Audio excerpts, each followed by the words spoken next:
حلال څاروي کې اووه شیزونه چې کوم دی دا حرام دي.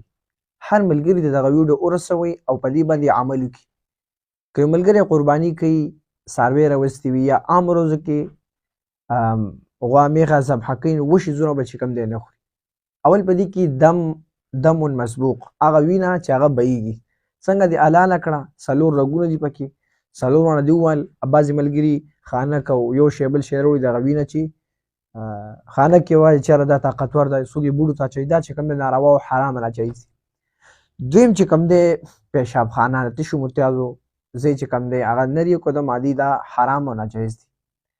دریم نمبر چې کوم دی هغه د ډکو مرتیازو ځای چې هغه نر وي او که ښځه وي، دا استعمالول خپل ځان لپاره یا بل چا لېږل دا چې کوم دی ناجایز او حرام دي.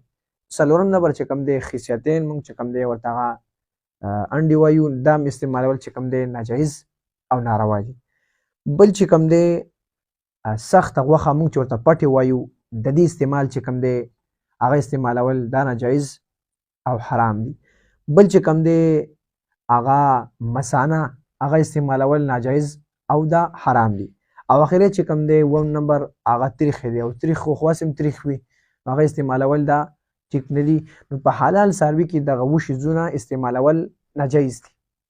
نو کوشش وکړئ چې دغه ویډیو خپله واورئ، او د قربانۍ شپې ورځې دي، نو چې دا تاسو واورئ او ملګرو ته یې ولېږئ. کیدای شي چې ملګري پرې عمل وکړي او هغوی ته هم پته ولګي، مال هم پرې الله اجر درکړي، تاسو ته هم چې کوم دی الله اجر درکړي. نو هر ملګری د خپل آیډۍ نه شیر کړي، ځکه موږ ډېر دا شیزونه شیر کړل چې پیدا ونه شوه.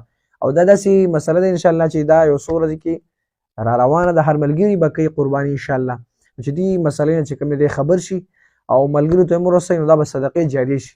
دغه اووه شیزونه به چې کوم دی ځان وساتئ، ملګرو سره به هم دغه ورسوئ. الله رب العزت دې زموږ او ستاسو قربانۍ نه د خپل رضا لپاره وګرځوي. واخر دعوانا الحمد لله رب العالمین.